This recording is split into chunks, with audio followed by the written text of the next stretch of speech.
नमस्कार, मैं हूं अखिलेश पांडे और आप देख रहे हैं सी न्यूज भारत। वक्त हो चुका है न्यूज बुलेटिन का। इस बुलेटिन में हम जानेंगे कि कहां ट्रक और पिकअप में आमने सामने की हुई जोरदार टक्कर। साथ ही जानेंगे कि कहां biomedical waste service plant लगाने को लेकर ग्रामीणों ने जताया रोष। ऐसी तमाम खबरों पर आइए विस्तार से करते हैं चर्चा। हमीरपुर में राठ उरई मार्ग पर गुरुवार दोपहर चुराहा गांव के पास ट्रक व पिकअप में आमने सामने जोरदार टक्कर हो गई। पिकअप चालक जालौन जिले के निकी की मौके पर ही दर्दनाक मौत हो गई। वहीं ट्रक चालक गाड़ी को घटनास्थल पर ही छोड़कर मौके से भाग निकला। सूचना पर पहुंची छिकासी पुलिस ने कड़ी मशक्कत से गैस कटर से पिकअप की केबिन काट कर शव को बाहर निकाला। वहीं पुलिस ने आधार कार्ड के अनुसार पति मृतक के परिजनों को सूचना देते हुए शव को पोस्टमार्टम के लिए भेज दिया है। हमीरपुर से सीनू संवाददाता समर रिजवी की रिपोर्ट।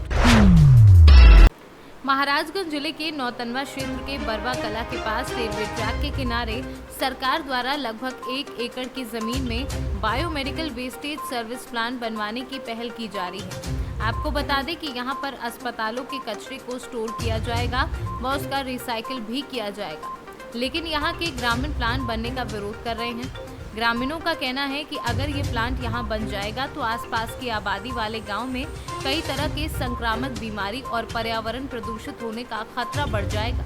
इन्हीं सब मुद्दों पर जिला प्रशासन और ग्रामीणों के बीच खुली बैठक का आयोजन किया गया, जिसमें जिले के एडीएम पंकज कुमार वर्मा पहुंचे और ग्रामीणों से वार्ता की, लेकिन ग्रामीण मानने को तैयार नहीं हुए।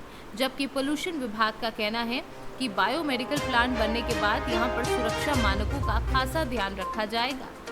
बायोमेडिकल प्लांट बनाया जा रहा है। आज आप लोगों की ग्रामीणों से क्या कुछ बात हुई है, क्या चर्चा हुई है, किस तरह का दिशा निर्देश ग्रामीणों को दिया गया? देखिए, एवी बायोमेडिकल वेस्ट यहाँ पर अपनी एक मेडिकल वेस्ट फैक्ट्री इस्टेब्लिश करना चाह रहे हैं। राजधानी गांव है, नौतनवा के पास का ये गांव है। तो इसमें एक प्रक्रिया का एक हिस्सा होता है। इस्टेब्लिशमेंट के पहले एक बार जो आसपास की पब्लिक है उसको भी फ़ायदे नुकसान सब उसके बता दिए जाएँ और उस पर जो भी उसके सुझाव आपत्तियाँ हैं वो सब ले लिया जाए।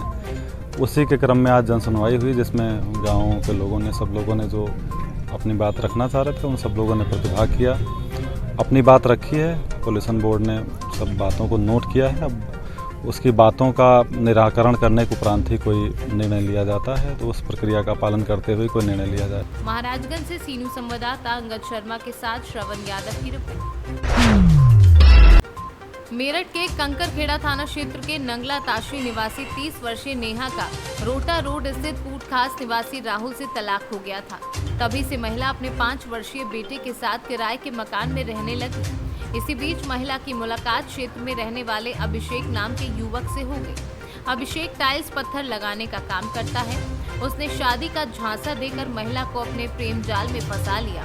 2 साल बीत जाने पर महिला ने अभिषेक से शादी की बात की तो उसने इनकार कर दिया, जिस वजह से उनमें कहासुनी हो गई।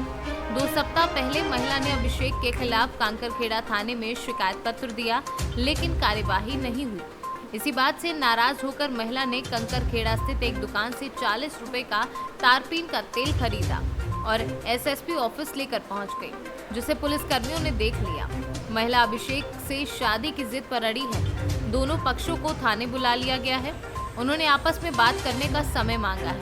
यदि इसके बावजूद बात नहीं बनी तो महिला की तहरीर पर कार्यवाही की जाएगी।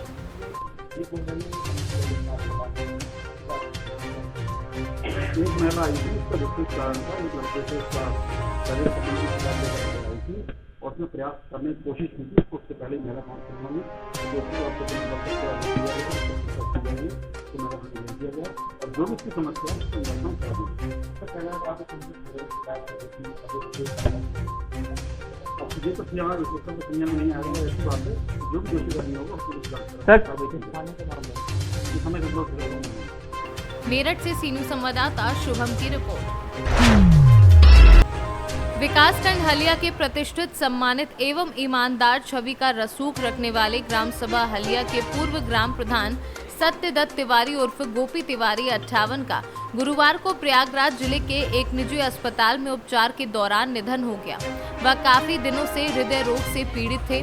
बुधवार को तबीयत बिगड़ने पर परिजन उपचार हेतु प्रयागराज स्थित एक निजी अस्पताल में भर्ती करवाया था, जहां उपचार के दौरान गुरुवार दोपहर सत्यदत्त तिवारी ने अंतिम सांस ली। पूर्व प्रधान के निधन की खबर सुनते ही लोग हतप्रभ रह गए। लोगों को अपने कानों पर भरोसा नहीं हो रहा था। सत्यदत्त गरीबों में काफी लोकप्रिय जाने जाते थे। ग्रामीणों की किसी भी तरह की समस्या को पल भर में सुलझाने का हुनर भगवान ने उन्हें दे रखा था। पूर्व प्रधान का भारतीय जनता पार्टी के राष्ट्रीय महासचिव अरुण सिंह के घराने से काफी अच्छा खासा गहरा पारिवारिक संबंध है। क्षेत्र के अमीर गरीब जिसने भी पूर्व प्रधान की मौत की खबर को सुना, पूर्व प्रधान के आवास पर पहुंच अश्रुपूरित आंखों से श्रद्धा सुमन अर्पित करते हुए शोक संवेदना व्यक्त की। नमस्कार, सी न्यूज़ भारत से गौरव श्रीवास्तव। और आज एक बहुत दुखद घटना हमारे ग्राम सभा को झेलनी पड़ रही है। हमारे पूर्व प्रधान मृदुल भाषी और हम सबके प्रिय श्री सत्यदत्त त्रिपाठी उर्फ गोपी प्रधान जी हमारे बीच आज नहीं रहे और हमारे सामने हैं चंद्रदत्त वकील साहब। हाँ, थोड़ा इनके बारे में कुछ बताएंगे वकील साहब कि कई बार ये प्रधान थे और क्या क्या इनके बारे में कुछ आप बताएंगे? बिल्कुल बताऊंगा। एक ग्राम पंचायत हलिया के एक बार स्वयं प्रधान निर्वाचित हुए और एक बार इन्होंने अपनी माता जी को निर्वाचित कराया था और चुनाव तो इन्होंने 4 बार लड़ा और 2 बार असफल रहे।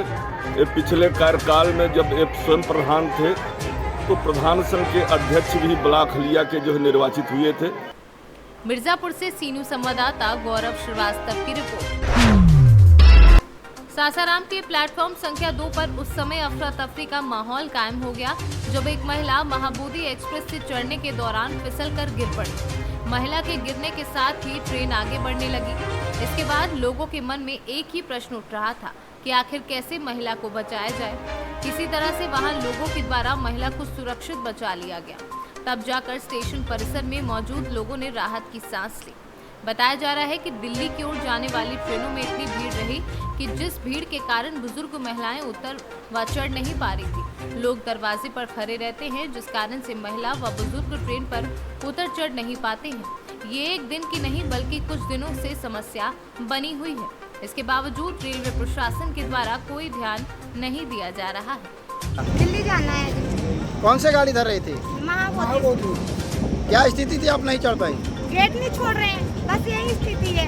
गेट छोड़ ही नहीं रहे, गिर गए भीड़ की वजह से। हाँ। क्या नाम हुआ आपका? कौशल्या देवी। रोहतास से सीनू संवाददाता पंकज कुमार की रिपोर्ट। खबर बांदा जनपद से है, जहां जिलाधिकारी बांदा अनुराग पटेल द्वारा जिला बेसिक शिक्षा अधिकारी कार्यालय एवं जिला विद्यालय निरीक्षक कार्यालय बांदा का औचक निरीक्षण किया गया। बता दें कि जिलाधिकारी द्वारा जिला बेसिक शिक्षा अधिकारी कार्यालय में MDM परियोजना अधिकारी कक्ष, कंप्यूटर कक्ष, MIS कक्ष, लेखाकार कक्ष सहित समेकित शिक्षा कक्षों का निरीक्षण किया गया। निरीक्षण के समय कक्षों में सफाई का अभाव पाया गया एवं अभिलेखों का रखरखाव सही नहीं पाया गया। जिला अधिकारी द्वारा नाराजगी व्यक्त करते हुए जिला बेसिक शिक्षा अधिकारी को निर्देशित किया गया कि 3 दिवस के अंदर अभियान चलाकर कार्यालय की सफाई व्यवस्था सुनिश्चित कराएं तथा अभिलेखों का रखरखाव दुरुस्त कराएं। निरीक्षण के दौरान पटलों में सफाई का संतोषजनक कार्य न होने की वजह से काफी ज्यादा जिला अधिकारी नाराज हुए। बांदा से सी न्यूज़ संवाददाता कुलदीप त्रिपाठी की रिपोर्ट। खबर पश्चिम चंपारण के बेतिया से है, जहां बिहार सरकार के मुख्य सचिव के आदेश पर सरकार के महत्वपूर्ण योजनाओं का निरीक्षण करने जिलाधिकारी कुंदन कुमार लौरिया के धमौरा पंचायत में पहुंचे और योजनाओं का उन्होंने निरीक्षण किया।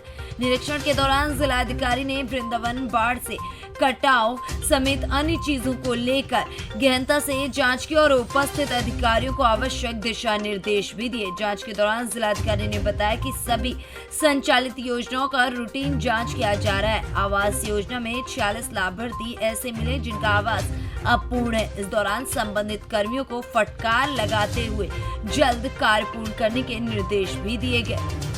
जो सर धमौरा में इंस्पेक्शन हुआ है, ये एक रूटीन इंस्पेक्शन है जो हम लोग पंचायत में करने के लिए आए हैं और जो भी चीज़ें यहाँ पे हैं, जो भी कार्य हो रहे हैं और स्कीम्स हो रहे हैं उनको देखने के लिए आए हैं। रेगुलर जो चीज़ें चल रही हैं यहाँ पे, अभी सबसे पहले हम लोगों ने नल जल की चीज़ों को देखा है। बहुत अच्छी बात है कि यूज़र चार्जेस भी यहाँ के लोग दे रहे हैं और बहुत अच्छे तरीके से चल रहा है। हम लोग घरों में भी जाके हम लोगों ने देखा है। इसके साथ अन्य स्कीम भी देखा है, मनरेगा वगैरह में भी यहाँ पे काम हो रहे हैं। प्रधानमंत्री आवास में भी हम लोगों ने देखा है कुछ 46 जो है अभी तक बन नहीं पाए। हम लोगों ने कहा है उनको नोटिस करें ताकि जल्द से जल्द वो घर को बनाए। और अभी स्कूल में भी हम लोग आए हैं, यहाँ पे smart class, Indian smart class भी लगा हुआ है। कुछ इंफ्रास्ट्रक्चर में इश्यूज़ हैं, हमने कहा यहाँ पे ज़मीन थोड़ा ढूंढने के लिए। तो आखिर डीएम साहब सुनेंगे तब तो जांच करेंगे। तो डीएम साहब और बीडीओ साहब दोनों ही करप्ट हैं। इनको तो कुछ समझ में नहीं आ रहा है। ये तो आए, अगर कोई मान लीजिए कि अगर पंचायत का लोग उनको कोई कंप्लेन करना चाहता है तो किसी से उन्होंने बात ही नहीं किया। वो विजुअल है आपके पास, उनके पास ये मीटिंग 1 सेकंड का टाइम नहीं था बात करने के लिए। वो सिर्फ आए और उसी वीडियो, आप वहाँ पे गए थे तो क्या बोले? वो बोले कि आप लिख के दे दीजिए, जांच हो जाएगा। बस ये बोल के थोड़ा सा एक्सक्यूज मी 5 मिनट समय चाहिए। उन्होंने कुछ भी 1 मिनट भी समय देना जरूरी नहीं समझा। उनका समय अंदर था, वो ठंडा पानी थम्स अप पेप्सी में समय था उनके पास, उन्होंने पिया अंदर, और वो अंदर वो बुलाते रहे अपना ये अपने कर्मचारियों को, और सब अपना उन्होंने जो रिपोर्ट उनको लेना था लिए। और वो बेतिया से सी न्यूज संवाददाता विनोद कुमार की रिपोर्ट। श्रीमद् भागवत कथा के श्रवण से हमें बहुत कुछ सीखने को मिलता है। हमारे धार्मिक ग्रंथों की प्रासंगिकता कभी खत्म नहीं होगी। जब तक मनुष्य पृथ्वी पर है तब तक इनकी प्रासंगिकता रहेगी। ये विचार सेवड़ा विधायक घनश्याम सिंह ने गुरुवार को सेवड़ा के ग्राम दावनी में चल रही भागवत कथा में उपस्थित जन समुदाय को संबोधित करते हुए कहा। उन्होंने कहा कि श्रीमद् भागवत कथा से प्राप्त ज्ञान को जीवन में अपनाकर हम अपने परिवार, ग्राम, क्षेत्र व देश का विकास कर सकते हैं। इस अवसर पर विधायक सिंह ने भागवत ग्रंथ को नमन कर कथा व्यास पंडित हरे कृष्ण शास्त्री से आशीर्वाद भी प्राप्त किया। दतिया से सी न्यूज संवाददाता नितिन दांत्रे की रिपोर्ट। ताजा तस्वीर जिला चिकित्सालय दतिया की है, जो बताती है कि जिम्मेदार कितने अच्छे से स्वच्छता को लेकर समर्पित है। मुख्य चिकित्सा अधिकारी एवं सिविल सर्जन जिला चिकित्सालय दतिया की ताजा तस्वीर सामने आई है, जहां खुलेआम गंदगी नजर आ रही है, गंदगी का अंबार नजर आ रहा है और जिम्मेदार मौन है। वहीं दूसरी तरफ दतिया कलेक्टर खुद हाथों से कचरा उठाते दिखाई देते हैं। वहीं निरंतर ऐसे हालात कहीं न कहीं कई सवाल खड़े करते हैं। दतिया से सी न्यूज संवाददाता नितिन दांत्रे की रिपोर्ट। झांसी में सीएम योगी आदित्यनाथ के आदेशों का पालन करते हुए 68 बच्चों को फ्री लैपटॉप वितरित किया गया। झांसी में बजरंग प्राइवेट ITI झांसी के तत्वाधान में लॉर्ड महाकालेश्वर इंटर कॉलेज बड़ा गांव गेट के बाहर डॉक्टर संदीप सरावगी एवं छत्री कलचुरी कलवार महासंघ के अध्यक्ष अजीत राय की अध्यक्षता में पहले मां सरस्वती के चित्र पर तिलक लगाकर माला पहनाकर दीप प्रज्वलित किया गया। वहीं अतिथियों को माला पहनाकर उनका स्वागत किया गया और उसके बाद में बच्चों को लैपटॉप वितरित किया गया। आज लॉर्ड महाकालेश्वर इंटर कॉलेज में योगी सरकार के द्वारा 68 बच्चों को लैपटॉप बांटे गए हैं। हम योगी सरकार का कोटि कोटि धन्यवाद करते हैं।